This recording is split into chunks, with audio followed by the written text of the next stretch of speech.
لهراس پادشاه ایران بود که پس از کیخسرو به حکومت رسید. او 2 پسر به نامهای گشتاسپ و زریر داشت. روزی لهراس مجلس بزمی به افتخار بازگشت گشتاسپ ترتیب داد. در آن مجلس ناگهان گشتاسپ در حالت مستی از پدر خواست تا تاج و تخت شاهی به وی بدهد. اما مهری از سوی پدر ندید، پس به روم روانه شد. با کمک قایقرانی به نام هیشوی از آب عبور کرد. شب تیره شبدیز لهراسپی بیاورد بازین گشتاسپی.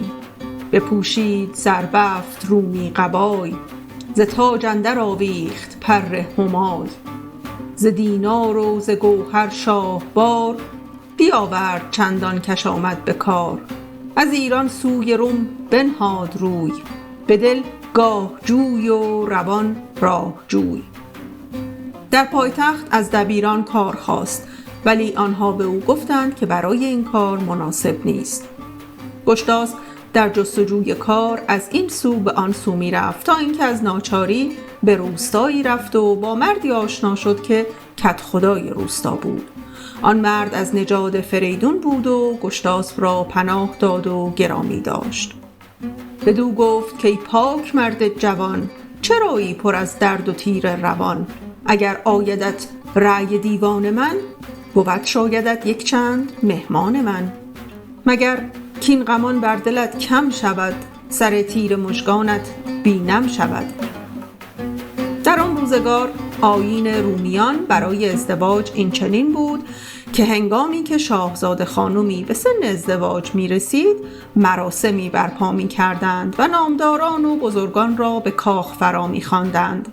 آن وقت شاهزاده همسر دلخواه خود را از میان آنان بر می گزید و تاجی بر سر او می گذاشت.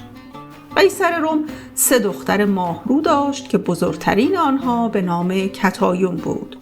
شب قبل از برگزاری مراسم خواستگاری، دختر بزرگ در خواب دید که در درخشش آفتاب در روز روشن در میان خواستگاران مرد بیگانه‌ای چون ماه، نقره فام و چون سرو بلند بالا بر جایگاه شاهی نشسته است.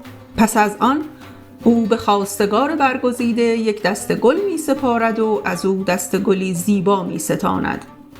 کتایون چنان دید یک شب به خواب که روشن شدی کشور از آفتاب. یکی انجمن مرد پیدا شدی، از انبوه مردم ثریا شدی. صبح روز بعد قیصر بزرگان را به کاخ دعوت کرد. کتایون با 60 تن از ندیمه ها که هر کدام دسته گلی در دست داشتند از مقابل آنها گذر کردند. از نگاه به آنها در جستجوی آن مردی بود که شب گذشته در خواب دیده بود، اما چون او را نیافت غمگین و گریان به سراپرده خود بازگشت. قیصر بار دیگر مراسمی بزرگتر برپا کرد و همگان را از مهتر و کهتر به کاخ فراخواند تا مگر کتایون یک نفر را برگزیند. از سوی دیگر کدخدای روستا بی آنکه سخنی از گشتاسپ شنیده باشد فهمیده بود که او از شاهزادگان ایران است که اصل و نسب خود را پنهان می کند. اما کدخدای خردمند نه تنها اشاره‌ای به شخصیت او نکرد، بلکه به او پیشنهاد کرد که در آن انجمن شرکت جوید. ممنون که تا اینجا همراه ما بودی. اگه از این داستان خوشت اومد لطفاً لایک کن و زنگوله رو هم بزن تا ما رو تو یوتیوب گم نکنی. تا شاید بتواند با دلربایی کتایون تاج و تخت پادشاه روم را به دست آورد. گشتاسپ نیز پذیرفت و به کاخ رفت و در گوشه‌ای نشست. کتایون به ایوان آمد و از میان خواستگاران عبور کرد. به محض اینکه گشتاسپ را دید به یاد خوابی که قبلا دیده بود افتاد. کتایون بیدرنگ گشتاسپ را به همسری برگزید. به سوی او رفت و تاج را بر سر او گذاشت. قیصر از این گزینش سخت به خشم آمد و گفت: ازدواج دخترم با آن بیگانه مایه ننگ و شرم من می شود. اما بزرگان او را پند دادند و گفتند این آیین نیاکان است و سرپیچی از آن خوشیوم نیست. قیصر به دخترش گفت که می تواند با او ازدواج کند، اما تاج و تخت پادشاهی به او نمی رسد. چو بشنید قیصر بر آن برنهاد که دختر گرامی به گشتاسپ داد. بدو گفت با او برو همچنین، نیابی ز من گنج و تاج و نگین.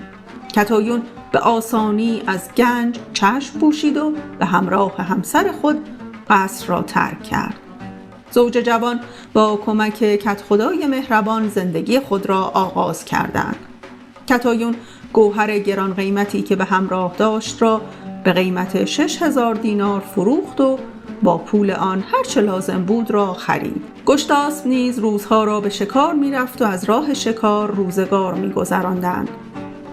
پس از مدتها جوان سرافرازی به نام میرین که نژاد از سلم داشت و شمشیر سلم نیز نزد او بود، از دختر دوم قیصر که دلارام نام داشت خواستگاری کرد. اما قیصر که هنوز از برگزیده کتایون سخت خشمگین بود، دیگر نمیخواست اشتباهش را تکرار کند و به او گفت: کنون هر که جویند خویشی من، وگر سر فرازد به پیشی من، یکی کار بایدش کردند بزرگ، که خوانندش ای در بزرگان سترگ. دختر دوم را به کیش و آیین به دلاوری خواهد داد، که گرگ بیشه فاسقون را که تنی چون اژدها و نیشی چون گراز داشت که آرام و قرار از مردم گرفته بکشد. میرین در اختر و طالع و فال خودش دیده بود که نامداری از ایران به روم آمده و 3 کار بزرگ انجام خواهد داد. یکی داماد قیصر می شود و دیگری 2 حیوان و دشمن رومیان به دست او هلاک می شوند. و چون از کار کتایون هم آگاه بود، به نزد هیشوی رفت و این موضوع را برایش تعریف کرد. هیشوی نیز او را نزد گشتاسپ برد. میرین برای او تعریف کرد که قیصر چه خواسته و از گشتاسپ خواهش کرد که گرگ را بکشد. گشتاسپ پذیرفت و از میرین شمشیر سلم و یک اسب خواست. فردای آن روز میرین با اسب و شمشیری که از سلم به او رسیده بود و هدایای مالامال از یاقوت و گوهر به نزد گشتاسپ آمد. ولی گشتاسپ فقط شمشیر و اسب را برداشت و بقیه را به هیشوی بخشید. چو گشتاسپ آن هدیه ها بنگرید، همان اسب و تیغ از میان برگزید. دگر چیز بخشید هیشوی را، بیاراست جان جهانجوی را. گشتاسپ سپس به سمت بیشه‌ای که آن گرگ در آن زندگی می کرد رفت. با یک تیر گرگ را خسته کرد و با شمشیر پشت و یال و برش را به 2 نیم کرد. چو گرگ از در بیشه او را بدید، خروشی به ابر سیه برکشید. همی کند روی زمین را به چنگ، نه بر گونه شیر و چنگ پلنگ. چو گشتاسپ آن اژدها را بدید، کمان را به زه کرد و اندر کشید. چو باد از برش تیر باران گرفت، کمان را چو ابر بهاران گرفت. دد از تیر گشتاسپی خسته شد، دلیریش با درد پیوسته شد. گشتاسپ شادمان نزد کتایون بازگشت. میرین اژدها را با چندین گاو از کوه پایین کشید. سپس شاد و کامیاب به پیشگاه قیصر رفت و به او مژده داد که گرگ بیشه فاسقون را با خنجر به 2 نیم کرده. قیصر با شادی جشنی آراست و دخترش را با آیین ازدواج به میرین سپرد و او را به دامادی سرفراز کرد. خواستار دختر سوم قیصر جوانی به نام اهرن از پهلوانان و بزرگزادگان روم بود که قیصر به او گفته بود: من دیگر به رسم نیکان دختر به خواستار نخواهم داد. قیصر برای خواستار دختر سوم شرطی گذاشت: اگر بتوانی اژدهایی را که در کوه صقیلا زندگی می کند از میان برداری، تو را به دامادی سرافراز خواهم کرد. به کوه صقیلا یکی اژدهاست که کشور همه پاک از او در بلاست. اگر کم کنی اژدها را ز روم، سپارم تو را دختر و گنج و بوم.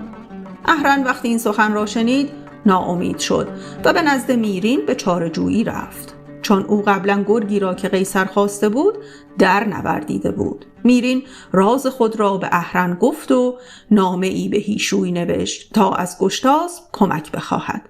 نامه را به اهرن سپرد. حالا که من اینجام تا برای تو قصه بگم، تو هم اینجا باش و با سابسکرایب و لایک و کامنت های قشنگت از کانالمون حمایت کن. اهرن نیز با نامه در دستش نزد هیشوی رفت. هیشوی نیز داستان اهرن و کشتن اژدها را برای گشتاسپ تعریف کرد. گشتاسپ در پاسخ به اهرن چنین گفت: خنجری بلند بساز که بالایش چون پنجه باز باشد و سر هر دندانه آن نیزه‌ای از آهن آب دیده استوار کن و با یک اسب و برگستوان و یک گرز به اینجا بیاور تا من به فرمان یزدان آن اژدهای دمان را نگون از درخت بیاویزم. بدو گفت: رو خنجری کن دراز، از او دست بالاش چون پنجه باز. ز هر سوش برسان دندان مار، سنانی بر او بسته برسان خار. همی آب داده به زهر و به خون، به تیزی چو الماس و رنگ آبگون. به فرمان یزدان پیروز بخت، نگون اندر آویزمش بر درخت. فردای روز آن دو تن هیشوی و اهرن تا کوه صقیلا گشتاسپ را همراهی کردند و با انگشت محل اژدها را به او گفتند. گشتاسپ به کوه صقیلا رفت و با اژدها به نبرد پرداخت. خنجر زهرآلود طوری به دهان اژدها پرتاب کرد که از فرو رفتن تیغه ها به حلقش زهر و خون ناشی از تیغ ها از کوه سرازیر گردید. اهرن هدایای بسیار و اسبان آراسته به گشتاسپ پیشکش کرد، ولی گشتاسپ جز یک اسب و یک کمان و چند تیر بقیه را به هیشوی داد و شادان نزد کتایون بازگشت. بیاورد اهرن بسی خواسته، گرانمایه اسبان آراسته. یکی تیغ برداشت و یک بار جنگ، کمانی و سه چوب تیر خدنگ. به هیشوی داد آن دگر هرچه بود، ز دینار و از جامه نابسود. اهرن اژدها را با چندین گاو از کوه پایین کشید و سرافراز به قصر قیصر وارد شد و آنچه اتفاق افتاده بود را نقل کرد. قیصر شادمان شد و جشنی آراست و همگان را به آن جشن دعوت کرد. در حین جشن اسقف را به قصر خواند و اهرن به دامادی سرافراز شد. در مسابقه چوگانی دو داماد قیصر به چوگان مشغول شدند. در این هنگام کتایون به گشتاسپ گفت: تا کی می‌خواهی اندوهگین و درمانده در گوشه‌ای بنشینی؟ دو داماد پدرم را ببین، یکی از آنها گرگ و دیگری اژدها را کشته. سپس گشتاسپ زین بر اسب گذاشت و به میدان رفت. وقتی به قصر وارد شد مدتی را نظاره‌گر بود تا آنکه اسب و چوگان گرفت و به میدان وارد شد. آنچنان هنری در بازی نشان داد که هیچ یک از سردارها حریف او نبود. قیصر وقتی بازی او را دید گشتاسپ را پیشگاه خود خواند و نام و نژادش را پرسید. گشتاسپ گفت: چنین گفت کان خار بیگانه مرد، که از شهر قیصر ورا دور کرد. چو داماد گشتم ز شهرم براند، کس از دفترش نام من بر نخواند. به بیشه درون آن زیانکار گرگ، به کوه بزرگ اژدهای سترگ. سرانشان به زخم من آمد به پای، بران کار هیشوی بود رهنمای. سپس داستان کشتن گرگ و اژدها را برای قیصر تعریف کرد و هیشوی با شتاب به خانه رفت و دندانهای گرگ و اژدها را آورد. قیصر وقتی دانست که چه جفایی روا شده بر حق گشتاسپ و کتایون، بیدرنگ به سوی خانه دختر فرزانش کتایون رفت و او را در بر گرفت. قیصر پس از دلجویی از آن دو تن دختر فرزانش و دامادش گشتاسپ را به قصر باز آورد و 40 خادم به خدمتشان گمارد. قیصر از کتایون نام و نژاد همسرش را پرسید. کتایون پاسخ داد: بیشک او از خاندان بزرگی است، ولی تا کنون هیچ به من نگفته. تنها این را می دانم که او خود را فرخزاد می نامد و بیش از این سخن به میان نیامده است. قیصر تاج پرگوهر بر سر گشتاسپ نهاد و به دیگر بزرگان دستور داد که از فرمان فرخزاد پیروی کنند. ببوسید و پس بر سر او نهاد، ز کار گذشته بسی کرد یاد. چنین گفت با هر که بود یادگیر، که بیدار باشید برنا و پیر.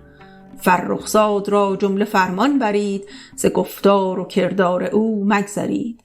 از آن آگهی شد به هر کشوری، به هر پادشاهی و هر مهتری.